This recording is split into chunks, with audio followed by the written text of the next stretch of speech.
Good morning. Last લેક્ચરમાં આપણે વીમા વિશેની માહિતી પ્રાપ્ત કરતા હતા. હવે આપણે વીમા વિશેની માહિતી ડિટેલ્સમાં સમજી રહ્યા છીએ. જો લાસ્ટ લેક્ચરમાં આપણને એવું કહેતા હતા કે વીમો એટલે બે પક્ષકારો વચ્ચેનો એવો લેખિત કરાર છે કે જે દ્વારા વીમો લેનાર પ્રીમિયમની રકમના અવેજના બદલામાં વીમો ઉતરાવનાર પાસેથી એવું વચન મેળવે છે કે જે તે વીમો લેનારને નક્કી કરેલા જોખમના કારણે નુકસાન થાય તો નક્કી કરેલી રકમની મર્યાદામાં અને નક્કી કરેલી ગણતરી પ્રમાણે આર્થિક નુકસાન ભરપાઈ કરી આપવામાં આવશે. જો અહીં બે વ્યક્તિ હશે, એક હશે ગ્રાહક અને એક હશે કંપની. પણ આ કઈ કંપની હશે? વીમા કંપની.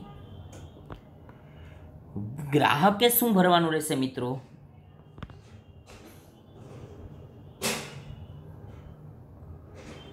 પ્રીમિયમ. જ્યારે વીમા કંપનીએ નુકસાનીનું વળતર. જો ગ્રાહકે શું આપવાનું રહેશે? પ્રીમિયમ. જ્યારે વીમા કંપની આપવાનું રહેશે નુકસાનીનું વળતર. આ બંનેની વચ્ચે શું થશે? લેખિત કરાર. કરાર એટલે મેં તમને આગળ સમજાવ્યું, સમજૂતી.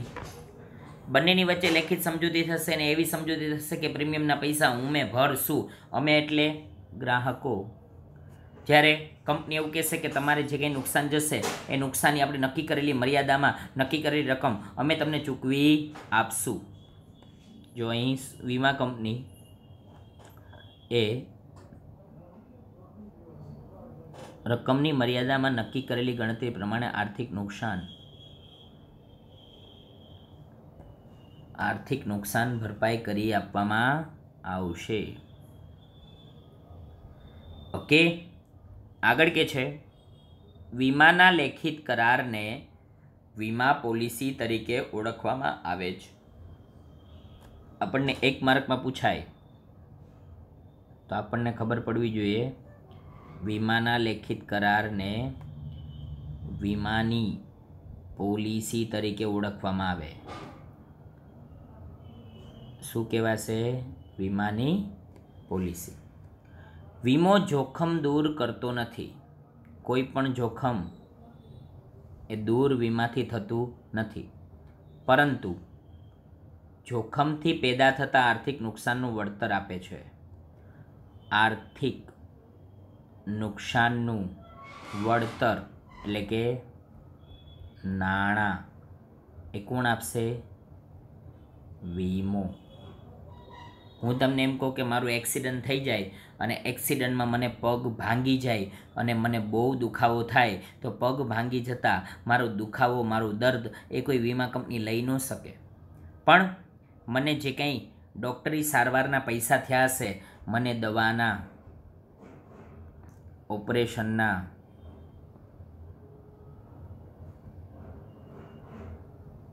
અથવા ડૉક્ટર ફીના એ પૈસા કોણ ચૂકવી દેશે? વીમા કંપની. એટલે કે છે અહીં આર્થિક નુકસાન આપશે, બીજું કંઈ આપશે નહીં. સિદ્ધાંતો. શેના સિદ્ધાંતો છે? વીમાના. કયા પ્રકારના છે સમજો. વીમાના મૂળ સામાજિકતા સાથે સંકળાયેલા છે. સામાજિકતા સાથે એટલે કે સમાજ સાથે.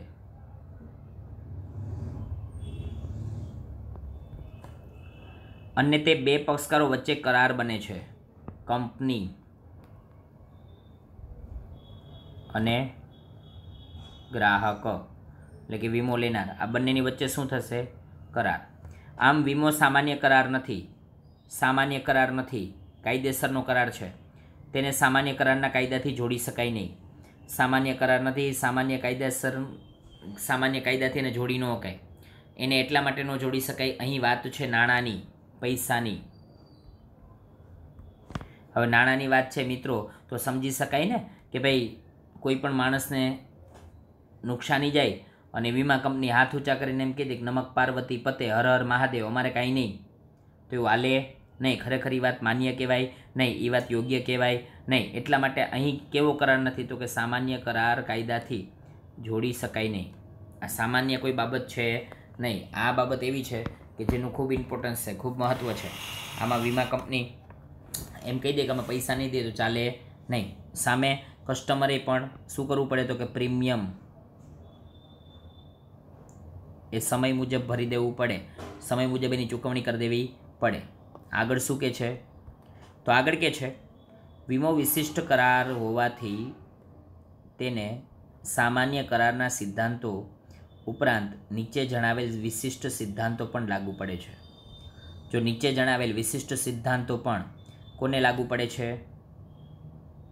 વીમાને. હવે એ વિશિષ્ટ સિદ્ધાંતો, એમાં પહેલો સિદ્ધાંત છે સંપૂર્ણ ભરોસો.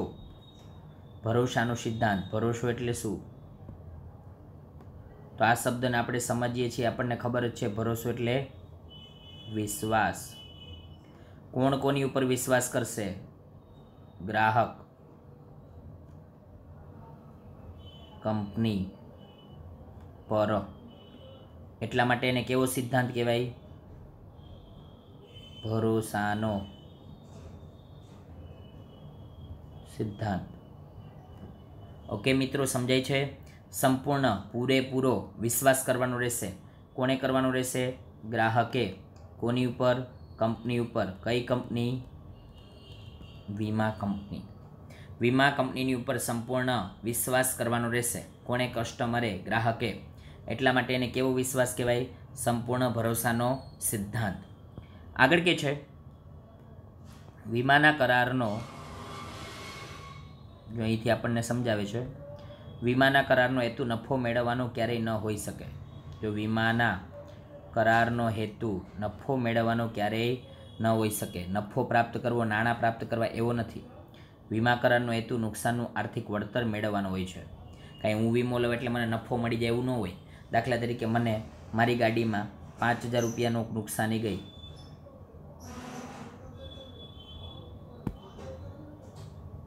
અને હું એમ વિચારું કે હું વીમા કંપની પાસે 10,000 રૂપિયા લઈ લઉં, તો વીમા કંપની મને 10,000 આપશે નહીં. જો મિત્રો 10,000 આપશે નહીં, હું 10,000 એની પાસે લઈ લઉં તો મને શું થયો?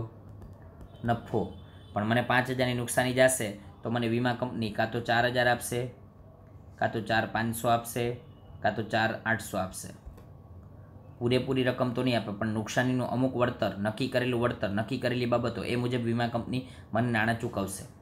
વીમાનો મૂળભૂત અભિગમ સામાજિક છે. સામાજિક એટલે સમાજના લોકોને હેલ્પ કરવી, સમાજના લોકોને મદદ કરવી, એના માટે છે. આથી વીમા કરારના પક્ષકારો એ પરસ્પર સંપૂર્ણ ભરોસો મૂકવો પડે. આથી વીમા કરારના પક્ષકારો એ પરસ્પર સંપૂર્ણ ભરોસો મૂકવો પડે. એટલે કે વીમા કંપનીએ ભરોસો મૂકવો પડે અને ગ્રાહકે પણ ભરોસો મૂકવો પડે. આમ એકબીજાએ એકબીજાની ઉપર વિશ્વાસ, એકબીજાની ઉપર ટ્રસ્ટ મૂકવો પડશે. કરાર કરતી વખતે બંને પક્ષકારોએ પરસ્પર જરૂરી હોય તેવી વીમા વસ્તુ અંગેની બધી જ માહિતી આપવાની હોય છે. વીમા કંપનીએ જરૂરી હોય એવી બધી માહિતી જે તે ગ્રાહકને આપી દેવી પડે. એવી જ રીતે દાખલા તરીકે કોઈ કસ્ટમર છે, તો કોઈ કસ્ટમર એવો છે કે જેને વીમો લેવાનો છે. હું તમને એમ કહું કે એણે જીવન વીમો લીધો. હવે જીવન વીમો લીધો એટલે એમ થાય કે ભાઈ જિંદગી મારી જ્યાં સુધી હું જીવીશ ત્યાં સુધી હું પ્રીમિયમ ભરીશ, અને પછી મારું મૃત્યુ થઈ જાય પછી તમે એ પૈસા મારા વારસદારને આપી દેજો, મારા દીકરાને કે મારી પત્નીને કે તમે મારી દીકરીને ગમે ને આપી દેજો. હાલો, નક્કી થઈ ગયું. હવે એ ભાઈને કેન્સર હતું. હવે કેન્સર હતું તો એણે એ બતાવ્યું નહીં, એણે કીધું નહીં. તો એણે જે કેન્સર હતું એ બતાવ્યું નહીં, એ કીધું નહીં. તો જેને કારણે શું થાય? તો કે ભાઈ જેને કારણે બેયની વચ્ચે એકબીજાનો ભરોસો એ ભંગ થયો. એ બેયનો ભરોસો ભંગ થયો, વિશ્વાસ તૂટ્યો. તો એકબીજાનો વિશ્વાસ તૂટે, એકબીજાનો ભરોસો તૂટે તો ચાલે નહીં. કારણ કે અહીં આપણને સિદ્ધાંત સમજાવે છે સંપૂર્ણ ભરોસાનો સિદ્ધાંત. તો સંપૂર્ણ ભરોસો એકબીજાની ઉપર કરવો પડશે અને બંનેએ સાચું બોલવું પડશે. એટલે શું કહે છે કે વીમો લેતી વખતે માહિતી પૂછવામાં ન આવી હોય છતાં જો કરાર ઉપર અસર કરતા હોય તો એક પક્ષે બીજા પક્ષને આપવાની હોય છે. જો કરાર ઉપર એની અસર કરતી હોય તો એક પક્ષે કદાચ પૂછી ન હોય માહિતી તો એ માહિતી આપવી પડે. કોઈ પણ માહિતી છુપાવીને કરેલા વીમાનો કરાર એ દગો કહેવાય. જો ભાઈ અહીં સ્પષ્ટ કીધું છે કે કોઈ માહિતી છુપાવી અને જો વીમાનો કરાર કરવામાં આવશે તો એને કહેવાય એક પ્રકારનો દગો, એક પ્રકારની ચીટિંગ. સમજાય છે મિત્રો? તો પહેલો આપણને સિદ્ધાંત સમજાવે છે સંપૂર્ણ ભરોસાનો સિદ્ધાંત. આગળ એમાં શું કહે છે? અને સંપૂર્ણ ભરોસાના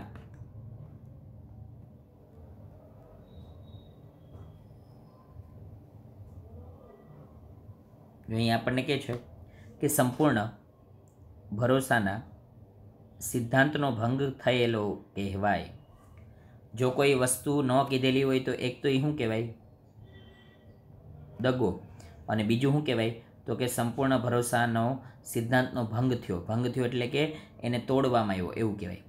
જ્યારે કોઈ પણ વીમા પક્ષકારને ખબર પડે કે સંપૂર્ણ ભરોસાના સિદ્ધાંતનો ભંગ થયો છે ત્યારે વીમા કરારને રદ સમજવામાં આવે છે. હવે ગ્રાહકે આવું કરી નહીં શકાય અથવા તો કંપની પણ આવું કરી શકશે નહીં. અને જો આવું કરશે તો બંનેનો જે આ ભરોસાનો સિદ્ધાંત છે એનો શું થશે? ભંગ થશે. ત્યારે વીમો કરારને રદ સમજવો. આ વીમા કરારને શું સમજવામાં આવશે? રદ. અને વીમો લેનારને તેણે ભરેલ પ્રીમિયમની રકમ, જે કંઈ પ્રીમિયમની રકમ હશે એ શું કરી દેવામાં આવશે? પરત કરી દેવામાં, પરત મળી શકતી નથી. જો સમજો, વીમો લેનારને તેણે ભરેલ પ્રીમિયમની રકમ પરત મળી શકતી નથી. તેમજ જો નુકસાન થાય તો વળતર મેળવવાનો હક પણ રહેતો નથી. તમે વીમો લીધો, તમે જ્યારે જે તે સમયે વીમો લીધો ત્યારે તમે ખોટી માહિતી આપી, અમુક વાત છુપાવી, તો ફરજિયાત તમે જે કંઈ પ્રીમિયમ ભર્યું હશે એ પ્રીમિયમ તમારે શું કરી દેવાનું? ભૂલી જવાનું. અને બીજું તો કે તમારે જે કંઈ નુકસાન થશે એનું વળતર તમને આપશે નહીં. સમજાય છે મિત્રો? તો આમ નુકસાનનું વળતર એ નહીં આપે અને પ્રીમિયમની જે કંઈ રકમ હશે એ પણ તમારે જતી કરી દેવી પડશે. એના પછી બીજું કહે છે નુકસાન વળતરનો સિદ્ધાંત. હવે નુકસાન વળતરનો સિદ્ધાંત, આ સિદ્ધાંત સમજવા જેવો છે. કઈ રીતે સમજવા જેવો છે? તો આપણને આ જીવનમાં ઉપયોગી આવે એવો છે. જો નુકસાન વળતરનો સિદ્ધાંત એટલે શું સમજો. વીમો લેનારને નુકસાન થાય તો તેનું વળતર મળી શકે જ તે માટે વીમા કરાર થાય છે. જો ભાઈ નુકસાનનું વળતર મળી રહે એના માટે શું કરવામાં આવે? વીમા કરાર. વીમાના કરારનું હાર્દ નુકસાન વળતરનો સિદ્ધાંત છે. હાર્દ એટલે હૃદય. હાર્દ એટલે શું? હૃદય. આનો મેન ઉદ્દેશ શું છે? નુકસાનનું વળતરનો સિદ્ધાંત છે. નુકસાનનું વળતર આપવાનું. વીમો લેનારને નુકસાન થાય તો વીમા કંપની તેનું વળતર કેટલું ચૂકવશે તે નક્કી કરવા આ સિદ્ધાંતનો ઉપયોગ થાય છે. કેટલું વળતર ચૂકવશે એ નક્કી કરવા આ સિદ્ધાંતનો ઉપયોગ કરવામાં આવે છે. વીમો ઉતરાવનાર તેને થયેલું નુકસાનનું વળતર જ મેળવી શકે છે. જે કંઈ નુકસાન થયું છે એનું વળતર જ મેળવી શકે, વધારાની રકમ મેળવી શકશે નહીં.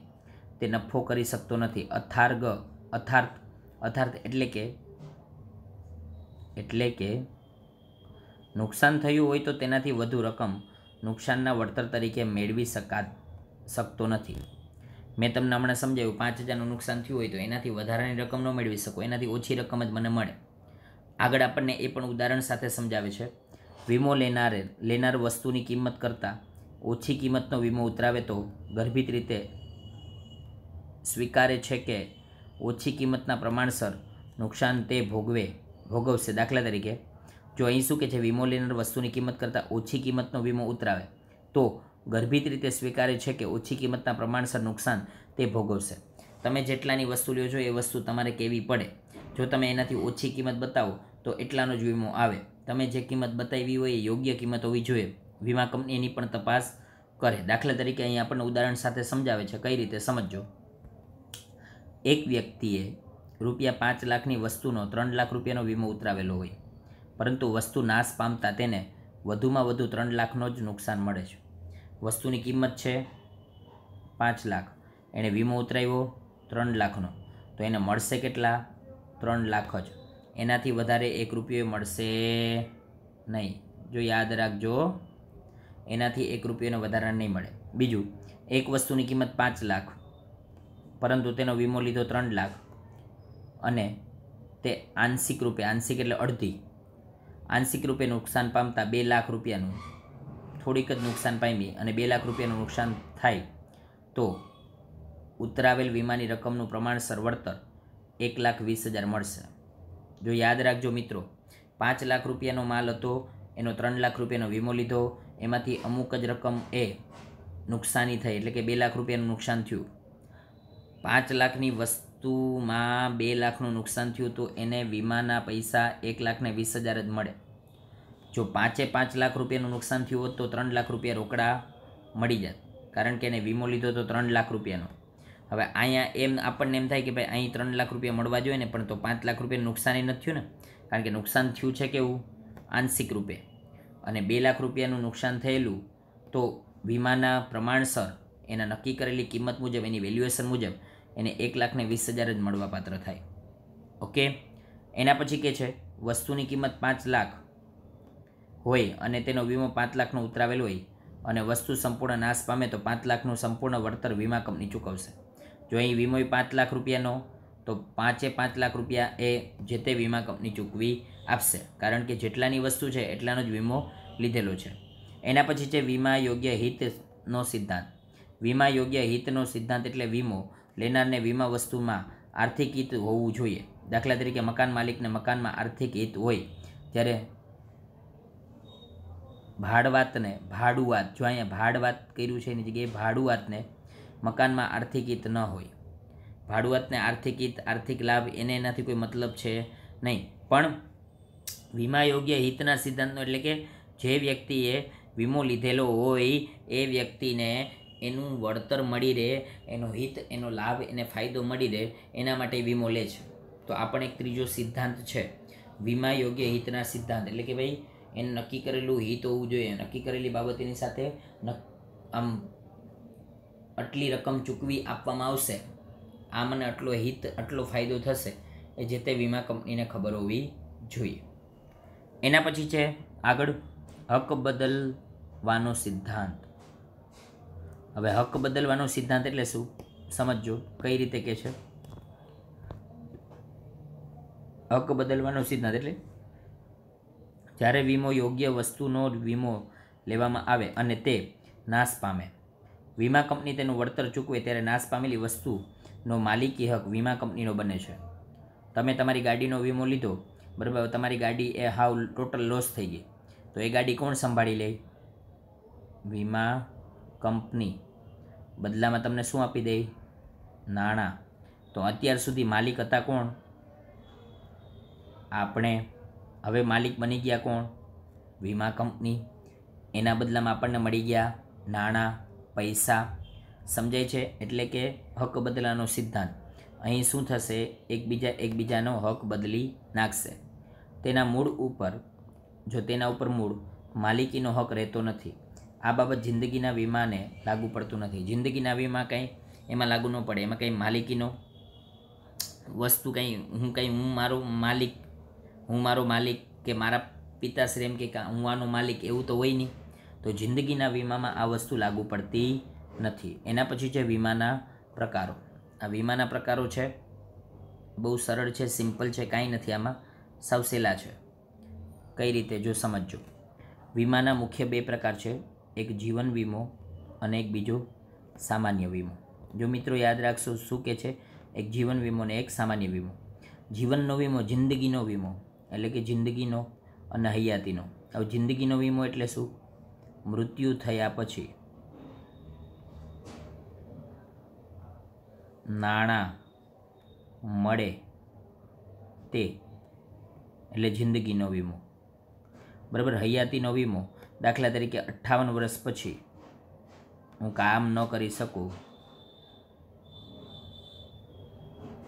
અને મને નાણાં મળે, એને કહેવાય હયાતીનો વીમો. બરાબર. આ તો તમારું મૃત્યુ કે મારું મૃત્યુ થાય પછી મને જે પૈસા મળે એને કહેવાય જિંદગીનો વીમો. અને આ તો મારે અમુક ઉંમરે પૈસાની જરૂરિયાત હોય ત્યારે હું પૈસા લઈ શકું, એને કહેવાય હયાતીનો વીમો. તમારી હયાતીમાં જ, આપણી હયાતીમાં જ આપણને પૈસા મળી જાય. એના પછી છે સામાન્ય વીમો. તો સામાન્ય વીમાના 3 પ્રકાર છે, એક માલ હેરફેરનો વીમો, બીજો આગનો વીમો, ત્રીજો અન્ય વીમા. માલ હેરફેરનો વીમો તો 3 રીતે માલ હેરફેર થાય, એક તો દરિયાઈ, એક તો હવાઈ અને એક માર્ગ. કાં તો પ્લેનથી, કાં તો સ્ટીમરથી, બોટથી, અને કાં તો બસથી, ટ્રાવેલર્સથી. આ રીતે આમ 3 રીતે માલ એની હેરફેર થાય. હવે આપણે અન્ય વીમા. તો અન્ય વીમામાં તો નફા નુકસાનનો વીમો સોરી એ પહેલાં છે આગનો વીમો. તો આગનો વીમો એટલે કે કોઈ આગ લાગે અને એને કારણે ભરપાઈ કરી આપવામાં આવે, એને કારણે જે કંઈ નાણાં પૈસા આપવામાં આવે તો એ આગનો વીમો. તો નફા નુકસાનનો વીમો, સ્વાસ્થ્ય એટલે કે મેડિક્લેમ, લૂંટફાટનો વીમો, ઢોર ઢાંકણ એટલે કે આપણા ઘરે ભેંસ હોય ગાય હોય એનો પણ વીમો લઈ શકાય. સમૂહ વીમો, સમૂહ કંઈ આપણે આમ દાખલા તરીકે કોઈ જગ્યાએ વધારે પડતા માણસો ભેગા થતા હોય ને એમાં કંઈ જાનહાનિ થાય તો એનો વીમો લઈ શકાય. રમતગમતનો વીમો, વાહન વીમો, રમતગમતનો વીમો લઈ શકાય કે ભાઈ કોઈ વ્યક્તિ રમતવીર છે ને એને કંઈ દાખલા તરીકે આ ક્રિકેટ રમતા હોય તો એ બધા એને કંઈ લાગી જવાનો ડર છે તો એનો રમતગમતનો વીમો લઈ શકાય. પછી શાખનો વીમો, શાખ એટલે વેચાણ માટેનો વીમો લઈ શકાય. ત્રાહિત પક્ષ માટેનો વીમો જેને આપણે થર્ડ પાર્ટી કહીએ છીએ. છેતરપિંડી સામે વફાદારીનો વીમો, છેતરપિંડી થાય તો એની સામે વફાદારીનો વીમો લઈ શકાય. અકસ્માત વીમો, કુદરતી આપત્તિ, ધરતીકંપ આવે એવું કંઈ થાય. કામદાર વળતર વીમો, આપણે કર્મચારી કામ કરી રહ્યા છીએ ને એ કર્મચારીને કંઈ થાય તો એનો પણ વીમો લઈ શકાય. અત્યારે મોટી મોટી શાળાઓ પણ વિદ્યાર્થીના પણ વીમો લે છે. કદાચ આપ જાણતા હશો કે ઘણી બધી શાળાઓ એવી છે કે જે વિદ્યાર્થીના સ્ટુડન્ટના પણ વીમો લે છે, જેથી કરીને શું થાય કે ભાઈ વિદ્યાર્થી સ્કૂલમાં ભણતા હોય ને વિદ્યાર્થીને કંઈ જાનહાનિ થઈ તો એના વાલીને પૈસા ચૂકવી શકાય એટલા માટે. તો આમ આ વીમાના કેવા પ્રકાર છે તો કે આ વીમાના સામાન્ય પ્રકાર છે, અન્ય પ્રકારો છે. સામાન્ય વીમાના 3 પ્રકાર પાડી શકાય.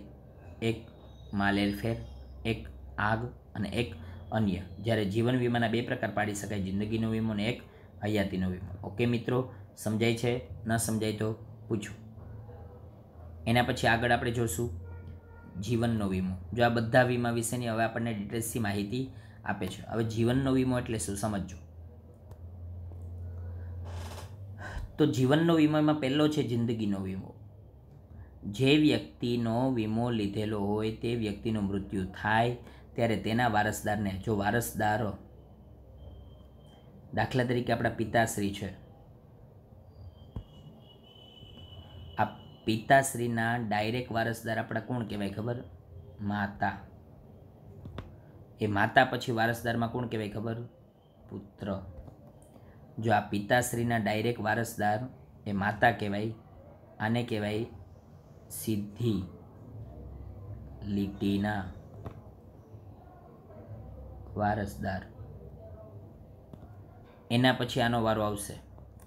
પહેલાં તો પિતાશ્રી કોને આપી શકાશે? માતાને. અને માતા ઈચ્છશે તો કોને આપી શકાશે? પુત્રને. મિત્રો યાદ રાખજો, સીધી લીટીના વારસદાર એ માતા કહેવાય, મમ્મી કહેવાય અને એના પછી સ્થાન આવતું હોય તો પુત્રનું. તો જે વારસદાર હશે એ વારસદારને નાણાં ચૂકવી આપશે. એટલે શું કે છે? વારસદારને વીમા કંપની નક્કી કરેલી રકમ ચૂકવવામાં વચન આપે તેવા કરારને જિંદગીનો વીમો કહેવામાં આવે છે. આ સામાન્ય રીતે જિંદગીનો વીમો LIC, life insurance corporation of India, LIC, life insurance corporation of India, LIC આ બધું કામ કરતી હોય એ તમને ખબર છે, જિંદગીનો વીમો ઉતરાવે છે. તો એવો કરાર કરવામાં આવે છે કે ભાઈ જિંદગીનો વીમો કહેવાય છે કે જેમાં વારસદારને નાણાં ચૂકવી આપવામાં આવશે. જે કોઈ વારસદાર હશે એને પૈસા ચૂકવી આપવામાં આવશે. આગળ કે છે વીમો ઉતરાવનાર વ્યક્તિ નક્કી કરેલા સમયાંતરે આજીવન ભરે છે. જ્યાં સુધી જીવશે ત્યાં સુધી એને નક્કી કરેલી રકમ એની ચૂકવણી કરવી પડશે. દાખલા તરીકે મેં મારો જિંદગીનો વીમો લીધો, હું જીવો કેટલા વર્ષ? તો કે 75 વર્ષ. 75 વર્ષ હું જીવો, મેં નક્કી કરેલા પ્રીમિયમની રકમ ભરી એટલે મેં આખા 75 વર્ષ દરમિયાન મેં વીમા કંપનીમાં 50 લાખ રૂપિયા ભર્યા. મારું મૃત્યુ થશે એટલે મને એ 1 કરોડ રૂપિયા એ ચૂકવી આપશે. કોને આપશે? મારા વારસદારને. જો મિત્રો યાદ રાખજો, હું તો 75 વર્ષ જીવો, હું ગુજરી ગયો, કદાચ હું 100 વર્ષ જીવો હોત ને તો એ મારે તો ભરવું પડત પ્રીમિયમ. કારણ કે મેં કયો લીધો તો વીમો? જિંદગીનો. અને એમાં શું કીધું હતું? આજીવન. આજીવન એટલે જ્યાં સુધી તમે જીવો ત્યાં સુધી તમારે શું કરી દેવું પડશે? પ્રીમિયમની ચૂકવણી કરી દેવી પડશે. તો એને કહેવાય છે જિંદગીનો વીમો. આગળ કે છે જિંદગી અમૂલ્ય છે, તેથી તેની કિંમત નક્કી થઈ શકતી નથી. કોઈ મા પોતાના દીકરાની કિંમત ન કરી શકે, કોઈ ભાઈ પોતાના ભાઈની, કે કોઈ બેન પોતાના ભાઈની, કે કોઈ દીકરી પોતાના ભાઈની કે XYZ કોઈ પણ વ્યક્તિની કિંમત થતી જ નથી. વીમો ઉતરાવનાર પોતાની જિંદગીનું જે મૂલ્ય આંકે તે અને પોતાની પ્રીમિયમ ચૂકવવાની ક્ષમતાના આધારે વીમાની રકમ નક્કી થાય.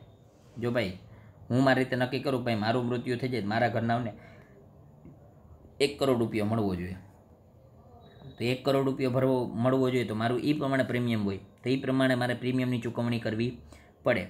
હું પ્રીમિયમ જે રીતે ભરી શકું એ રીતે હું મારી કિંમત આંકી શકું, હું મારી કિંમત નક્કી કરી શકું, અને એ કિંમત નક્કી કર્યા પછી વીમા કંપની મારા જે વારસદાર હશે એને એટલી રકમ ચૂકવી આપશે. આમ અહીં નુકસાન વળતરનો સિદ્ધાંત અમલમાં મુકાતો નથી. અહીં કંઈ નુકસાન વળતરનો સિદ્ધાંત નથી. અહીં તો શું છે, માણસની જિંદગી છે, માણસનું મૃત્યુ થશે એટલે માણસનું મૃત્યુ થઈ ગયા પછી એના વારસદારને એની પાછળ જે કોઈ વ્યક્તિ છે એને નાણાંની ચૂકવણી કરી દેવામાં આવશે. આગળ કે છે વ્યક્તિના મૃત્યુ સમયે જો કારણ શંકાસ્પદ ના હોય તો વીમા કંપની પોલિસીની પૂરી રકમ ચૂકવવા બંધાયેલ છે. જો મૃત્યુનું કારણ કોઈ શંકાસ્પદ ન હોય, હું તમને એમ કહું કે હું આજે વીમો લઈ લીધો, મેં 6 મહિના વરદી 5 વર્ષ મેં પ્રીમિયમ ભર્યા અને પછી મને એમ થાય કે મારે તો બહુ ભૂખ મરો છે, હવે કે આપણે જીવવાની જરૂરિયાત નથી અને હું મારી રીતે મારું સુસાઇડ કરીને મરી જાઉં, તો મારા ઘરનાઓને 1 કરોડ રૂપિયા આવી જાય, તો આ મૃત્યુ એ કેવું મૃત્યુ કહેવાય? શંકાસ્પદ કહેવાય ને. આ કંઈ મારું મૃત્યુ આવ્યું નહોતું, મેં તો મૃત્યુ લીધું, તો એમ શંકાસ્પદ હોય તો એ ચૂકવી આપશે નહીં. પણ જો નહીં હોય તો ચૂકવી આપશે કે ભાઈ હું રસ્તામાં જતો હતો, રસ્તામાં મારો એક્સિડન્ટ થયું ને એક્સિડન્ટમાં મને માથામાં લાગી ગયું ને મને હેમરેજ થઈ ગયું, તો એ કારણ યોગ્ય ગણાશે, એને માની શકાશે. આગળ કે છે હયાતીનો વીમો. હયાતી એટલે કે જે વ્યક્તિ હાજર હોય એની હાજરીમાં જેને એટલા પૈસા મળી જાય એને હયાતીનો વીમો કહેવાય. વ્યક્તિએ નક્કી કરેલી વીમા મુદત પૂરી થાય ત્યારે તે વ્યક્તિને અથવા નક્કી કરેલી મુદત પૂરી થાય તે પહેલાં જો વ્યક્તિનું મૃત્યુ થાય તો તેના વારસદારને નક્કી કરેલી રકમ વીમા કંપની ચૂકવવાનું વચન આપે તેવા વીમા કરારને હયાતીનો વીમો કહે છે. જો અહીં શું કહે છે કે ભાઈ વ્યક્તિએ નક્કી કરેલી વીમા મુદત પૂરી થાય, એની વીમા મુદત પૂરી થઈ જશે અને તે વ્યક્તિને અથવા નક્કી કરેલી મુદત પૂરી થાય તે પહેલાં જો વ્યક્તિનું મૃત્યુ થાય, નક્કી કરેલી મુદત હોય કે ભાઈ મારે 58 વર્ષ પછી કામ નથી કરવું, પછી મને મારા પૈસા આપી દેજો, એ પહેલાં મારું મૃત્યુ થઈ ગયું તો મારા વારસદારને નક્કી કરેલી રકમ મળશે. 58 વર્ષ પહેલાં જો મારું મૃત્યુ થઈ ગયું તો મારા વારસદારને મળશે. 58 વર્ષ પછી હું તો જીવતો જ છું, તો હયાતીનો વીમો એવો છે કે જેમાં મને મારા હાથે હું મારી રકમ જે છે એ લઈ શકીશ. કોની પાસેથી લઈ શકીશ? વીમા કંપની પાસેથી. એટલે શું કહે છે કે ભાઈ મુદત પૂરી થાય ત્યારે તે વ્યક્તિને અથવા નક્કી કરેલી મુદત પૂરી થાય તે પહેલાં જો વ્યક્તિનું મૃત્યુ થાય તો તેના વારસદારને નક્કી કરેલી રકમ વીમા કંપની ચૂકવવાનું વચન આપે તેવા વીમા કરારને હયાતીનો વીમો કહે છે. આ વચનના બદલામાં અવેજ તરીકે વીમો ઉતરાવનાર વ્યક્તિ નક્કી કરેલી પ્રીમિયમની રકમ નક્કી કરેલા સમયાંતરે નક્કી કરેલી વીમા મુદત સુધી ભરે છે. નક્કી કરેલી વીમા મુદત સુધી જ્યાં સુધી સમય નક્કી કર્યો છે ત્યાં સુધી જે તે વ્યક્તિએ શું કરવું પડશે? પ્રીમિયમની રકમની ચૂકવણી કરી દેવી પડશે. એટલે કે નક્કી કરેલા, મેં એમ કીધું કે હું 25 વર્ષ કે 30 વર્ષ સુધી હું પ્રીમિયમ ભરીશ અને મને તમે 58મા વર્ષ પછી નાણાં આપજો, તો 30 વર્ષ સુધી મારે પ્રીમિયમ ભરવું પડશે જ. મેં નક્કી કર્યું કે વર્ષના હું 50,000 ભરીશ, તો એ 30 વર્ષ જ્યાં સુધી મને થશે ત્યાં સુધી મારે 50,000 ભરવાના રહેશે. પછી નક્કી કરેલી રકમ એ 58મા વર્ષે કંપની શું કરશે? મને આપશે. એને કહેવાય હયાતીનો વીમો. ન સમજાય તો પૂછજો. ઓલા જિંદગીના વીમામાં માત્ર ને માત્ર રકમ કોને મળતી હતી? વારસદારને. હયાતીના વીમામાં કોને મળતી હતી? વ્યક્તિને. ઓકે, સમજાય છે? એના પછી છે સામાન્ય વીમો. એ જોશું આપણે નેક્સ્ટ લેક્ચરમાં. Okay, thank you.